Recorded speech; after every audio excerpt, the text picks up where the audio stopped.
નમસ્કાર વિદ્યાર્થી મિત્રો, હું ડિમ્પલ ભટ્ટ, શ્રીમતી JMG હાઈસ્કૂલ શેરીથા, જિલ્લો ગાંધીનગર, સંસ્કૃત ધોરણ 9ના આ વર્ગમાં આપ સર્વેનું હાર્દિક અભિવાદન કરું છું.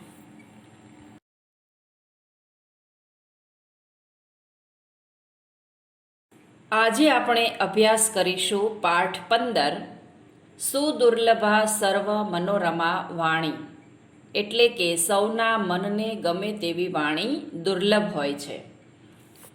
પ્રસ્તાવના જોઈએ તો 20મી શતાબ્દીના પ્રારંભમાં પાશ્ચાત્ય ભાષાઓના પ્રભાવ હેઠળ ભારતીય પ્રાદેશિક ભાષાઓના અભ્યાસમાં નિબંધ કલાનો પ્રવેશ થયો અને થોડાક સમયમાં જ તેનો વ્યાપક પ્રસાર થયો.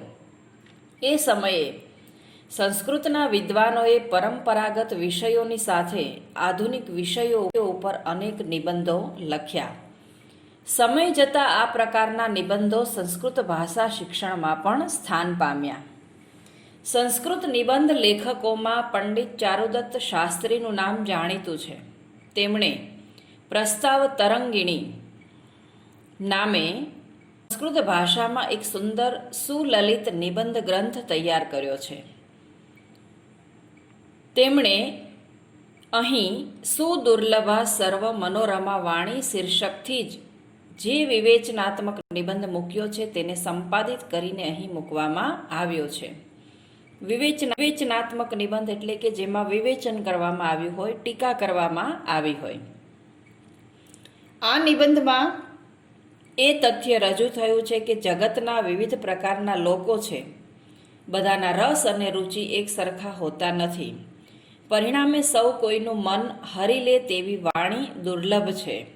વળી કોઈ પણ કાવ્ય કે કોઈ કૃતિ બધાને ગમશે જ એ આવશ્યક નથી. વાણીની બાબતમાં પણ એવું જ છે. માટે બધાને સાંભળવી ગમે અને સાંભળીને કોઈની લાગણી ન દુભાય એવા વચન બોલવા જોઈએ. જો કે એવી વાણી બોલનારા દુર્લભ હોય છે. પ્રસ્તાવના જોતા આપણને ખ્યાલ આવે છે કે વાણી ઉપર આ નિબંધ છે અને ભગવાને આપણને જે વાણીનું વરદાન આપ્યું છે તેનો આપણે ઉચિત ઉપયોગ કરીએ. પાઠની શરૂઆત કરીએ. લોકે યત વસ્તુ એકસ્મે રોચતે તદ અન્યસ્મે ન રોચતે ઇત્યતઃ વિચિત્ર રુચિ અયમ સંસાર. શબ્દોના અર્થ સાથે જોઈએ કે લોકે એટલે આ લોકમાં, યત વસ્તુ એટલે જે વસ્તુ, એકસ્મે રોચતે એટલે એકને ગમતી હોય તે, અન્યસ્મે ન રોચતે એટલે બીજાને ન પણ ગમતી હોય, તત અન્યસ્મે એટલે તે બીજાને ન પણ ગમતી હોય, ન રોચતે એટલે ન પણ ગમતી હોય, ઇત્યતઃ એટલે ઇતિ પ્લસ અતઃ એટલે વિચિત્ર રુચિ અયમ સંસાર. વિચિત્ર રુચિ અયમ સંસાર એટલે વિચિત્ર રુચિવાળો આ સંસાર છે. કે આ લોકમાં એક વસ્તુ જેમને ગમતી હોય તે બીજાને ન પણ ગમતી હોય એવી વિચિત્ર રુચિઓથી ભરેલો આ સંસાર છે. એક સરખી હોતી નથી. અલગ અલગ રુચિઓ અને પસંદગીઓ દરેકની હોય છે. એકસ્મિને પરિવારે જાતાનામ સમાના આચાર વિચારાણામ જનાનામ ભિન્ના ભિન્ના અપી રુચિર ભવતી. એકસ્મિનના પરિવારે એટલે એક જ પરિવારમાં, જાતાનામ એટલે જન્મેલાઓના, સમાના આચાર વિચારાણામ જનાનામ એટલે એક સરખા આચાર અને વિચારવાળા લોકોની, ભિન્ના ભિન્ના એટલે અલગ અલગ, રુચિર ભવતી એટલે રુચિ હોય છે, પસંદગી હોય છે. એક જ પરિવારમાં જન્મેલા લોકોની પણ ભિન્ન ભિન્ન રુચિ હોય છે. એમના સમાન આચાર વિચાર હોતા નથી. કિમ પુનઃ તો શું વળી, વિભિન્નેષુ પરિવારેષુ ઉત્પન્ના જાનાનામ વાર્તા. તો પછી વિભિન્નેષુ પરિવારો એટલે કે જુદા જુદા પરિવારોમાં ઉત્પન્ન થયેલા, જનાનામ એટલે જન્મેલા માણસોની વાર્તા એટલે શું વાત કરવી? જો એક જ પરિવારમાં જન્મેલા હોય એની પણ જુદી જુદી રુચિ હોય, પસંદગી હોય, તો અલગ જન્મેલા હોય એમની તો શું વાત કરવી? સમાન પિતૃકેશુ પુત્રેશુ કશ્ચિત મધુરમ રોચયતે. સમાન પિતૃકેશુ પુત્રેશુ એટલે કે જેમના પિતા સમાન છે તેવા પુત્રોમાં, કે એક જ પિતાના 2 કે 3 પુત્રો હોય એમાં પણ કોઈને મધુરમ રોચયતે. મધુરમ એટલે મીઠું, મધુર રસ. કોઈને મધુર રસ ભાવે છે, એમને મીઠું ગળ્યું ભાવે છે. તો કશ્ચિત લાવણમ, તો કોઈને ખારું ભાવે છે. લવણમ એટલે ખારું, મીઠાને લવણ પણ કહેવામાં આવે છે. તો કોઈને ખારું ભાવે છે. કશ્ચિત આમ્લમ, ચ આમ્લમ એટલે ખાટો. રસમ યતિ એટલે કે ખાટો રસ ભાવે છે. એક જ પિતાના પુત્ર હોય એમાં પણ કોઈની રુચિ એક સરખી હોતી નથી. કોઈને ગળ્યું ભાવે છે, તો કોઈને ખાટું, તો કોઈને ખારું ભાવે છે. એવમ હિ કશ્ચિત કાવ્યમ રસયતિ. એવી જ રીતે કોઈને કાવ્યમાં રસ છે. કશ્ચિત નાટ્યમ, કોઈને નાટકમાં રસ છે. કશ્ચિત શિલ્પમ, કોઈને શિલ્પકલામાં રસ છે. કશ્ચિતમ ચ ગણિતમ, અને કોઈને ગણિતમેવ. એમ જ કસ્મે ચિત્ત, કસ્મ ચિત્ત એટલે કોઈને, કિંચિત એટલે કે કોઈને, વિરલાય ચ હાસ્યરસ, કોઈને હાસ્યરસ ગમે છે. વિરલાય કસ્મે ચિત્ત જનાહ્યા. ભાગ્યે જ કોઈ વ્યક્તિને, વિરલા એટલે કોઈ એવા ભાગ્યે જ વિરલ હોય તેમને, જનાય એટલે લોકોને, બીભત્સ રસો અપી, બીભત્સ રસ પણ, અપી એટલે પણ, રોચતે એટલે ગમે છે. ઇતિ નાનાત્વમ રુચિના વ્યવસ્થિતમ ભવતિ. આવી રીતે નાનાત્વમ એટલે વિવિધતાઓથી ભરેલું, રુચિ એટલે રુચિઓથી ભરેલું, વ્યવસ્થિતામ ભવતિ એટલે વ્યવસ્થિત નક્કી થાય છે, સ્થિર બને છે. આ સંસાર છે એવી જુદી જુદી રુચિઓથી ભરેલું છે અને તે નક્કી થાય છે અને સ્થિર થાય છે. અનુવાદ જોઈએ. પહેલા પરિચ્છેદનો. આ લોકમાં, આ સંસારમાં જે વસ્તુ એકને ગમે છે તે બીજાને ગમતી નથી. એટલે આ સંસાર વિચિત્ર રુચિઓવાળો છે. એક પરિવારમાં જન્મેલા એક આચાર વિચારવાળા લોકોની પણ જુદી જુદી રુચિ હોય છે. વળી જુદા જુદા પરિવારોમાં જન્મેલા માણસોની વાત જ શું કરવી? જેમના પિતા સમાન છે તેવા પુત્રોમાં પણ કોઈને ગળ્યું ભાવે છે, તો કોઈને ખારું ભાવે છે, તો કોઈને ખાટું ભાવે છે. એમ જ કોઈને કાવ્યમાં રસ છે, તો કોઈને નાટકમાં, કોઈ કલા કારીગરીમાં, અને કોઈને ગણિતમાં રસ છે. એવી જ રીતે કોઈને શૃંગાર રસ પ્રિય હોય છે, કોઈને વીર રસ, કોઈને કરુણ રસ, અને કોઈને હાસ્ય રસ પ્રિય હોય છે. ભાગ્યે જ કોઈકને બીભત્સ રસ પણ ગમે છે. એમ રુચિઓનું વૈવિધ્ય નક્કી હોય છે. પ્રથમ પરિચ્છેદમાં દુનિયાની વિચિત્ર રુચિઓ બતાવવામાં આવી છે કે એકને જે ગમતું હોય છે તે દરેકને ગમતું હોતું નથી. તો આહારના અલગ અલગ રસોની વાત થઈ. આહાર રસમાં મધુર, ખારો, ખાટો, તુરો, કડવો અને તીખો એટલા રસ છે. અને સાહિત્યના રસોની વાત આવી તો સાહિત્યમાં શૃંગાર, વીર, કરુણ, હાસ્ય, બીભત્સ, શાંત, અદ્ભુત અને રૌદ્ર એવા રસથી સાહિત્ય ભરેલું છે. એવં સતી એકા એવ વાણી સર્વસ્ય માનસમ સંતોષયિતું નાર્હતિ. શબ્દોના અર્થ સાથે જોઈએ. બીજો પરિચ્છેદ. એવં સતી, આમ છે ત્યારે, એકા એવ વાણી, એક પ્રકારની જ વાણી, એક જ વાણી, સર્વસ્ય એટલે બધાને, સૌને, માનસમ એટલે મનને, સંતોષયિતુમ નાર્હતિ એટલે સંતોષ આપી શકતી નથી. યહ ખલુ આર્ષેણ સંસ્કારેણ સંસ્કૃતો ભવતિ.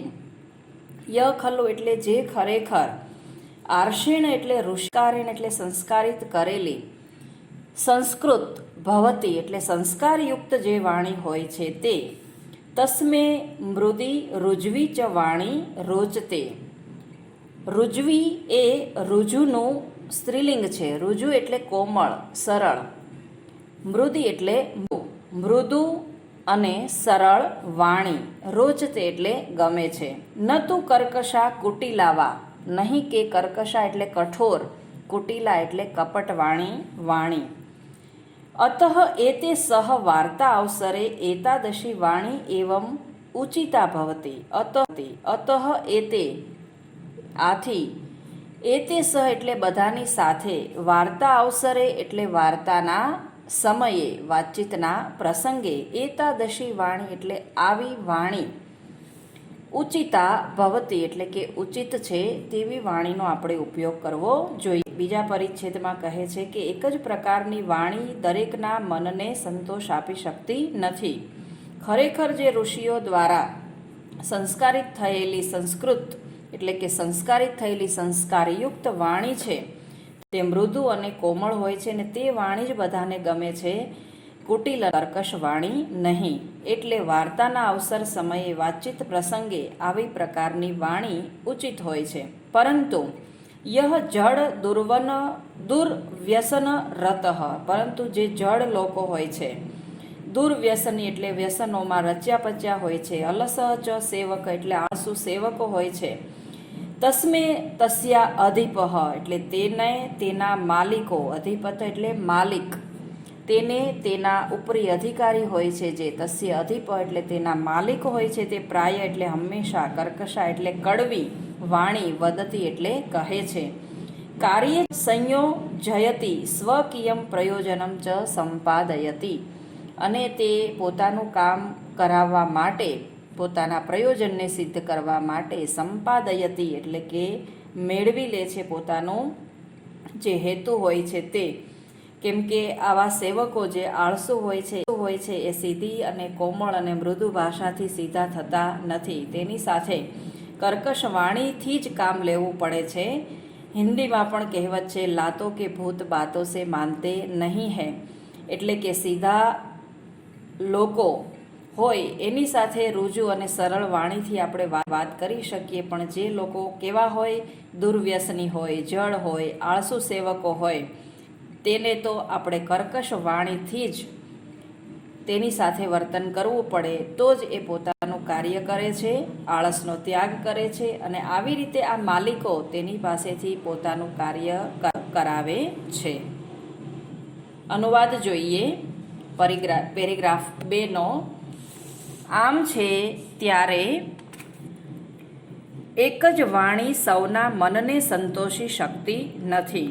ખરેખર જે ઋષિઓ દ્વારા સ્વીકારાયેલી અને સંસ્કારયુક્ત હોય છે તેને મૃદુ અને સરળ વાણી ગમે છે, કર્કશ અને કપટયુક્ત વાણી નહીં. એટલે આ બધા સાથે વાતચીતના પ્રસંગે એવી વાણી જ યોગ્ય હોય છે. પરંતુ જે જડ, ખરાબ ટેવોમાં રચ્યો પચ્યો રહેતો હોય, આળસુ સેવક હોય છે, તેને તેનો માલિક કર્કશ વાણી હંમેશા કહે છે અને કામકાજમાં જોડે છે અને પોતાનું પ્રયોજન સાધે છે. યહ ખલુ ઈર્ષાગ્રસ્તો ભવતિ તસ્મે પરસ્ય દુર્ગુણાનુવાદઃ રોચતે સ્વસ્ય ચ ગુણાનુવાદઃ. જે ખરેખર ઈર્ષાથી ગ્રસ્ત છે તેને બીજાના દુર્ગુણોનું વર્ણન ગમે છે, અને સ્વસ્ય એટલે પોતાના, ગુણાનુવાદ એટલે પોતાના ગુણોનું વર્ણન ગમે છે. ય ખલુ સજ્જનો ભવતી, પરંતુ જે ખરેખર સજ્જન છે તેને પરાપવાદ એટલે કે પરનિંદા, બીજાની નિંદા કરવી, તે કથમપી ન રોચતે, કોઈ પણ રીતે તે ગમતું નથી.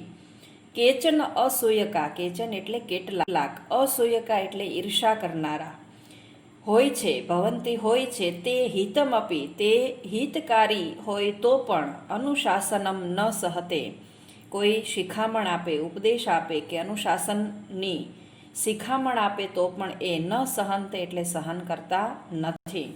તથૈવ સર્વાંગ સુંદરમ, તેને સર્વાંગ એટલે સર્વ રીતે સુંદર, સરસ, સુભાષિતમ અપી, સુભાષિત પણ, ન સંતોષયતી એટલે સંતોષ આપતું નથી. અલ્પજ્ઞાનમ એટલે અલ્પજ્ઞાનીઓને, કેટલાક ઈર્ષાથી ભરેલા હોય તેને આપણે એની હિતકારક શિખામણ આપીએ તો પણ તે સહન કરતા નથી. અને તેવા જે અલ્પજ્ઞાનીઓ હોય તેને સર્વાંગ રીતે સુંદર હોય, સરસ હોય તેવું સુભાષિત પણ સંતોષ આપી શકતું નથી. યદિ સર્વસ્ય મનોરમા વાણી ન શક્યતે વક્તુમ, જો બધાને મનોરમ એટલે મનને પ્રસન્ન કરનારી વાણી વક્તુમ ન શક્યતે કે બોલવા સમર્થ ન હોય, કે બધાને પ્રસન્ન કરી શકે એવી વાણી બોલવા માટે જો બધા શક્ય ન હોય, સમર્થ ન હોય, તદા તેમણે સભામધ્યે સભાની વચ્ચે સંગત્ય એટલે ભેગા મળીને, સમિતો એટલે સમિતિમાં સભામાં, સમુપસ્થાય એટલે હાજર રહેવું, કિમ શું, તુષ્ણી સ્થેયમ કે મૂંગા રહેવું જોઈએ, મિથ્યા આખ્યેયમ એટલે કે નકામું બોલવું કે નકામું કહેવું, ઇતિ પ્રશ્ન આ પ્રશ્ન ઊભો થાય છે. અત્રોત્તર દદાતી મહારાજ મનો એટલા માટે, અત્રોત્તર એટલે અત્ર ઉત્તરમ તેના ઉત્તર માટે અહીં મહારાજ મનુનું એક વાક્ય છે તે મહારાજ મનુ અહીં રજૂ કરે છે કે એના ઉત્તરમાં આપણને એનો ઉત્તર મળી જાય છે. અનુવાદ જોઈએ. ખરેખર જે ઈર્ષાથી ગ્રસ્ત હોય છે તેને અન્યના દુર્ગુણોનું અને પોતાના ગુણોનું વર્ણન ગમે છે. સાચે જ જે સજ્જન હોય છે તેને કોઈની પરનિંદા ગમતી નથી. કેટલાક ઈર્ષા કરનારા હોય છે તેઓ હિતકારી શિખામણ પણ સહન કરતા નથી. તે જ પ્રમાણે અલ્પજ્ઞાનીઓને સર્વ રીતે સુંદર, સરસ, સુભાષિત પણ સંતોષ આપી શકતું નથી. જો સૌના મનને પ્રસન્ન કરનારી વાણી બોલવાનું શક્ય ન હોય તો સભા વચ્ચે ભેગા મળીને, સભામાં હાજર રહીને શું મૂંગા રહેવું કે નકામું બોલવું એ પ્રશ્ન છે. અહીં મહારાજ મનુ ઉત્તર આપે છે. સભા વાન પ્રવેષ્ટયા વક્તવ્ય વા સમંજસમ અબ્રુવન વિબ્રુવન વાપી નરો ભવતી કિલ્વિષઃ. અર્થ સાથે જોઈએ. સભા ન પ્રવેષ્ટયા એટલે કે સભામાં પ્રવેશ કરવો ન જોઈએ. સમંજસ્ય વક્તવ્યમ અથવા સમજદારીપૂર્વક બોલવું જોઈએ. અબ્રુવન ન બોલનારો, વિબ્રુવન એટલે વિરુદ્ધ બોલનારો, કિલ્વિષી ભવતી, કિલ્વિષી એટલે પાપી, ભવતી એટલે થાય છે. અનુવાદ સાથે જોઈએ કે સભામાં પ્રવેશ ન કરવો અથવા સમજદારીપૂર્વકનું વચન બોલવું. ન બોલનારો કે વિરુદ્ધ વચન બોલનારો પાપી થાય છે. ઇતિ આ પ્રમાણે. એવં વ્યવહારે અપી પ્રવૃત્તા વાણી સર્વાન સમાન રૂપેણ ન સંતોષયતી. વ્યવહારે અપી એટલે વ્યવહારમાં પણ, પ્રવૃત્તા વાણી એટલે વપરાયેલી વાણી, સર્વાન એટલે બધાને, સમાન રૂપેણ ન સંતોષયતી એટલે સમાન રૂપે સંતોષ આપતી નથી. ખરેખર સુદુર્લભા સર્વ મનોરમા વાણી, ખરેખર સૌના મનને ગમે તેવી વાણી દુર્લભ હોય છે. સર્વે અપી જના વિચક્ષણ ન ભવતી, બધા જ લોકો વિચક્ષણ એટલે કે વિદ્વાન, ડાહ્યા, સમજદાર, હોશિયાર હોતા નથી. કેચિત કેટલાક, મંદા ઇતિવા કેટલાક મંદ બુદ્ધિના હોય છે અને કેટલાક અજ્ઞા એટલે અજ્ઞાની હોય છે. ઇતિવા સ્નેહપૂર્ણા વાણીમપી ભાવિતુમ ન પારયંતી, ભાવિતુમ એટલે અનુભવવા માટે સમર્થ બની શકતા નથી. અનુવાદ જોઈ લઈએ. આમ વ્યવહારમાં પણ વપરાયેલી વાણી સૌને એક સરખી રીતે સંતોષ આપતી નથી. ખરેખર સૌના મનને ગમે તેવી વાણી દુર્લભ હોય છે. બધા લોકો વિદ્વાન હોતા નથી. કેટલાક મંદ બુદ્ધિના અને અજ્ઞાની હોય છે જે સ્નેહપૂર્ણ વાણી પણ સમજી શકતા નથી. અહીં મનુ ભગવાને વાણીનું મહત્ત્વ આપ્યું છે કે વાણી જો મનને પ્રસન્ન કરનારી ન હોય તો તેમણે સભામાં પ્રવેશ જ ન કરવો અને સમજદારીપૂર્વકનું વચન બોલવું. અહીં એક ઉદાહરણ લઈએ તો કે આપણને કાગડાની વાણી ગમે કે કોયલની? સ્વાભાવિક જ છે કે કોયલની વાણી જ ગમે, કારણ કે કોયલની વાણી મીઠી મધુરી છે, જ્યારે કાગડાની વાણી કર્કશ છે. જીવનમાં પણ છે, જેમ ફૂલમાં સુગંધ ભળે તો જ ફૂલનું મૂલ્ય વધે, તેમ આપણી વાણીમાં વિવેક ભળે તો આપણું પણ મૂલ્ય વધે. તેથી જ કહ્યું છે કે જેવી વાણી તેવી કમાણી. અરસપરસ આત્મીયતાનું સર્જન કરવા માટે મહત્વનો ભાગ ભજવતું જો કોઈ પરિબળ હોય તો એ છે વાણીમાં વિવેક. આજે સમાજમાં, દુનિયામાં, રાજકારણમાં, ઘરમાં, કુટુંબમાં વગેરે તમામ ક્ષેત્રોમાં ઝઘડા, કંકાસ અને અવિવેક જે કંઈ ઉત્પન્ન થાય છે તે વાણીના કારણે થાય છે. તેથી જ કહેવાય છે કે શસ્ત્રના ઘા રૂજાય છે, પરંતુ મનુષ્ય વાણીના જે ઘા મારે છે તે ઘા જીવનભર રૂજાતા નથી. આથી જ ઘણાય કુટુંબમાં વાણીના અવિવેકથી તે કુટુંબો પાયમાલ થઈ જાય છે. તો વાણીની મહત્તા દર્શાવતું આ એક ગદ્ય છે. સંસ્કૃતમાં કહેવામાં આવ્યું છે કે પ્રિય વાક્ય પ્રદાનેન સર્વે તુષ્યંતિ જંતવઃ તસ્માત પ્રિય હિ વક્તવ્યમ વચને કા દરિદ્રતા. એટલે કે પ્રિય વાક્ય બોલવાથી તમામ જીવ પ્રાણી માત્ર સંતોષ પામે છે, તો પછી શું કામ મીઠી વાણી ન બોલવી? મીઠવામાં શું કામ ગરીબાઈ રાખવી? અર્થાત સૌને માનભેર વિવેક સહિત બોલાવવા.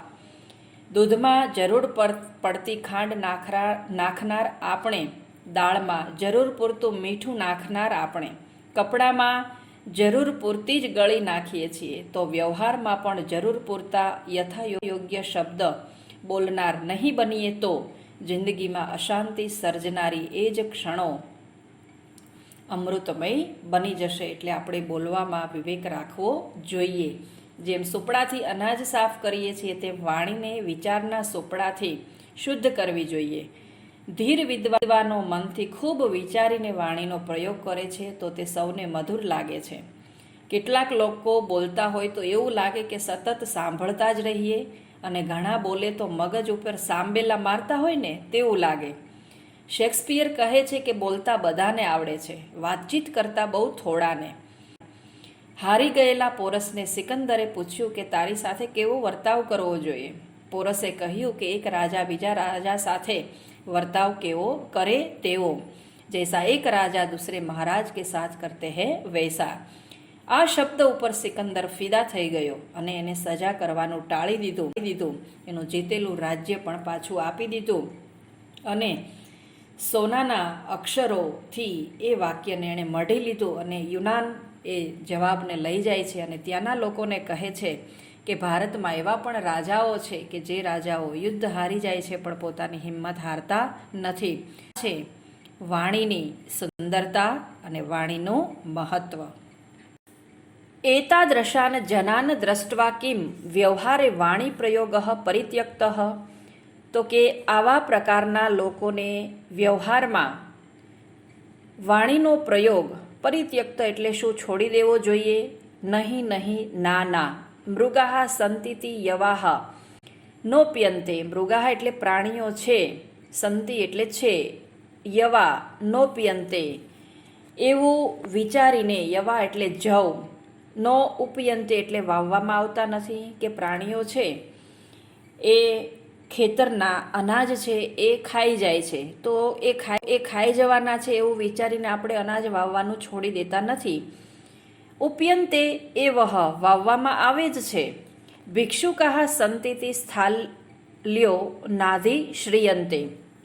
ભિક્ષુકો છે એમ વિચારીને સ્થાલ્યો નાધિ અધિશ્રિયંતે. સ્થાલ્ય ન અધિશ્રિયંતે. શું ચૂલા ઉપર તપેલીઓ ચડાવવામાં આવતી નથી? કે આપણે જ્યારે રસોઈ બનાવીએ છીએ ત્યારે ભિખારીઓ આવે છે તેને ભીખમાં આપણે ખાવાનું આપીએ છીએ. તો ભિખારીઓ આવવાના છે એમ વિચારીને આપણે રસોઈ કરવાનું છોડી દેતા નથી અને તપેલીઓ શું ચૂલા પર ચડાવવામાં આવતી નથી? અધિશ્રિયંતે એવહ ચડાવીએ જ છીએ, આપણે રસોઈ કરીએ જ છીએ. અતઃ આથી સ્વકીયન એટલે પોતાની, રુચિપૂર્ણેન પોતાના સુરુચિપૂર્ણ વ્યવહાર એટલે વ્યવહારથી જનાન એટલે લોકોને આનંદ આપવા માટે સંસ્કૃતા વાણી એટલે સંસ્કારપૂર્ણ વાણી જ સતતમ એટલે હંમેશા પ્રયોક્તવાહા એટલે પ્રયોજવી જોઈએ. અનુવાદ જોઈ લઈએ. આવા પ્રકારના માણસોને જોઈને શું વ્યવહારમાં વાણીનો પ્રયોગ છોડી દેવો જોઈએ? ના. શું પ્રાણીઓ છે એમ વિચારીને જવ વાવવામાં આવતા નથી? વવાય જ છે. ભિખારીઓ છે એમ વિચારીને શું તપેલીઓ ચૂલે ચડાવવામાં આવતી નથી? ચડાવાય જ છે. આથી પોતાના સુરુચિપૂર્ણ વ્યવહાર વડે લોકોને આનંદિત કરવા માટે સંસ્કારપૂર્ણ વાણી જ સતત પ્રયોજવી જોઈએ. તો વાણીનું મહત્ત્વ બતાવતો આ નિબંધ આપણે ભણ્યા. એક ઉદાહરણ આપવા જઈ રહી છું. પ્રથમ એ ઉદાહરણ જોઈ લઈએ, ત્યારબાદ ટિપ્પણ જોઈશું. પહેલાંના સમયમાં રાજા મહારાજાઓ ગુલામ રાખતા હતા. ગુલામીની જ્યારે પ્રથા હતી ત્યારે એક લુકમાન નામનો ગુલામ હતો. એને એના માલિક એક વખત આદેશ આપે છે कि लुकमान जाओ एक बकरे को काटो और उस बकरे की जो तुम्हें सबसे सुंदर चीज लगे वह। लुकमान गया, एक बकरे को काटा और वह बकरे की जीभ काट कर ले आया. मालिक के सामने लाकर बोला कि लीजिए मालिक, मुझे बकरे की जीभ सबसे अच्छी लगी तो आपके सामने रख दी है कि अगर मनुष्य की जीभ अच्छी है तो वह अच्छा है. दूसरी बार मालिक ने आदेश दिया कि लुकमान जाओ, बकरे को काटो और वह चीज लेकर आओ जो तुम्हें सबसे बुरी लगे. लुकमान गया, बकरे को काटा और फिर से बकरे की जीभ ही लेकर आया. मालिक ने पूछा कि अब भी जीभ? लुकमान ने कहा कि हाँ महाराज, अगर जीभ अच्छी है तो सब कुछ अच्छा है, अगर जीभ बुरी है तो सब कुछ बुरा ही है. सबसे अच्छी भी जीभ ही है और सबसे बुरी जीभ ही है. એટલે જ કહેવાય છે કે સૌના મનને ગમે તેવી વાણી દુર્લભ હોય છે. તો આપણે પણ આપણા વ્યવહારમાં સારી વાણી બોલવાનો પ્રયત્ન કરીએ અને આપણા વ્યક્તિત્વને એક અનેરો ઉજાસ આપીએ. ટિપ્પણી પુલ્લિંગ. તમને પરીક્ષામાં પુલ્લિંગ શબ્દ ઓળખવા માટેનો પૂછાય છે. શૃંગાર કાવ્યના 9 રસોમાંથી એ એક રસ છે. વીરઃ વીર, કરુણ કરુણ, હાસ્ય હાસ્ય, બીભત્સ બીભત્સ પણ કાવ્યનો રસ છે. સેવક નોકર કર્મચારી, અધિપ માલિક સ્વામી, પરાપવાદ પારકાને બીજા વિશેનું ખરાબ કથન, અસૂયક એટલે ઈર્ષા કરનાર, અલ્પજ્ઞ એટલે ઓછું જાણનાર, વિચક્ષણ એટલે હોશિયાર, મંદ એટલે મંદ બુદ્ધિનો, અજ્ઞ એટલે અજ્ઞાની, યવહ એટલે જવ. સ્ત્રીલિંગ શબ્દો છે સમિતિ સભા, સ્થાલી એટલે રાંધવાનું વાસણ તપેલી. સર્વનામ એકસ્મે એકને માટે, અન્યસ્મે બીજાને માટે, કશ્ચિત કોઈક, કસ્મેચિત કોઈકને માટે, એતેહ આ બધાથી, તસ્મે તેના માટે, પરસ્ય બીજાનું, પારકાનું સ્વસ્ય પોતાનું, કેચન કેટલાક, સર્વસ્ય બધાનું, કેચિત કેટલાક. વિશેષણ વિચિત્ર રુચિ, વિચિત્ર રુચિવાળો. સમાન પિતૃક, સમાન છે પિતા જેના તે, ભિન્ના જુદી, એકા એક, આર્ષ ઋષિઓને લગતો, જડ મૂર્ખ, દુર્વ્યસનરત એટલે ખરાબ ટેવોમાં જે રચ્યો પચ્યો રહે છે તે દુર્વ્યસની, અલસઃ આળસો, મૃદુ કોમળ, રુજવી એટલે સરળ સીધી, કર્કશા એટલે કઠોર, કુટિલા એટલે કપટવાળી વાણી, મનોરમા એટલે મનને ગમે તેવી, સમંજસમ યોગ્ય ઉચિત, સુદુર્લભા એટલે ઘણી મુશ્કેલીથી પ્રાપ્ત થયેલી, વિરલ સંસ્કૃતા એટલે સંસ્કૃત સંસ્કારિત કરેલી વાણી, શિષ્ટ વિદ્વાનોમાં માન્ય થયેલી. આ બધા વિશેષણોને અહીં સ્ત્રીલિંગમાં પ્રયોગ કરવામાં આવ્યો છે. સમાસ વાર્તા वसरे वार्तायाः अवसर तस्मिन् षष्ठी तत्पुरुष दुर्व्यसनरतः दुर्व्यसनेषु रतः दुर्व्यसनरतः सप्तमी तत्पुरुष ईर्ष्याग्रस्तः ईर्ष्याग्रस्तः ईर्ष्याग्रस्तः तृतीया तत्पुरुष दुर्गुणानुवादः दुर्गुणानाम् अनुवादः दुर्गुणानुवाद षष्ठी तत्पुरुष सभामध्ये सभायाः मध्यः सभामध्यः तस्मिन् षष्ठी तत्पुरुष सर्वमनोरमा सर्व सर्वेभ्यः मनोरमा सर्वमनोरमा चतुर्थ तत्पुरुष स्नेहपूर्णां स्नेहेन पूर्णा स्नेहपूर्णातां तृतीया तत्पुरुष वाणीप्रयोगः वाण्या प्रयोगः वाणीप्रयोगः षष्ठी तत्पुरुष कृदंत पद संतोषयितुं सम तुषु तोषी प्रेरक क्रिया तुम वक्तुं वच तुम संगत्य संगत्वां य समुपस्थाय सम उपस्थात्वाय भावयितुं भू भावी प्रेरक क्रिया तुम दृष्ट्वा द्रश प्लस्त्वा आनंदितुं आनंद नंदी प्रेरक क्रिया तुम ज्યાં तुम આવતું હોય પાછળ તે હેત્વર્થ કૃદંત છે અને ત્વા હોય તે સંબંધક ભૂત કૃદંત છે. ક્રિયાપદ પ્રથમ ગણ આત્મનેપદ રૂચ રૂચતે ગમવું પસંદ પડવું સહ સહતે સહન કરવું. દશમ ગણ પરસ્મૈપદ રસ રસયતી રસ લેવો ચાખવો. સમયુજ સંજોયત સંયોજયતી સારી રીતે જોડવું. શબ્દાર્થ વિશેષ લોકે લોકમાં સંસારમાં વિચિત્ર રુચિ વિચિત્ર રુચિવાળો જાત જાતની પસંદગી ધરાવતો સમાના આચાર વિચારાણામ એક સરખા આચાર અને વિચારવાળાઓના રોચતે એટલે ગમવું નાનાત્વમ એટલે કે વિવિધતાપણું વ્યવસ્થિતમ એટલે સ્થિર બને છે એવમ સંતિ આમ છે ત્યારે તસ્યા અધિપઃ એટલે તેનો માલિક સંપાદયતી એટલે મેળવી લેવું હિતમપી એટલે હિતકારી સ્થેયમ એટલે ઊભા રહેવું જોઈએ આખ્યેયમ એટલે કહેવું જોઈએ વક્તવ્યમ એટલે બોલવું જોઈએ અબ્રુવન એટલે ન બોલનારો વિબ્રુવન એટલે ખોટું બોલનારો કિલ્વિષી પાપી ભાવયિતુમ એટલે અનુભવવાને માટે ન પારયંતી સમર્થ બની શકતા નથી નો ઉપયંતે શું વાવવામાં આવતા નથી સ્થાલ્ય એટલે તપેલીઓ ન અધિશ્રિયંતે શું ચૂલા પર ચડાવવામાં આવતી નથી આનંદયિતુમ આનંદ પામવા માટે પ્રયોક્તામ એટલે વાપરવી જોઈએ પ્રયોજવી જોઈએ.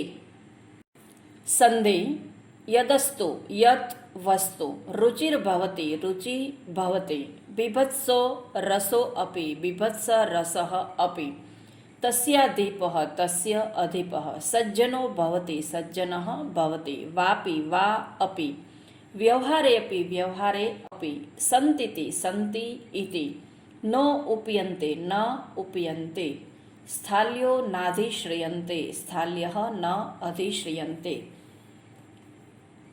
કબીરની એક પંક્તિ સાથે પાઠને આપણે પૂર્ણ કરીશું. વાણી ઉપર કબીરનું એક પદ છે.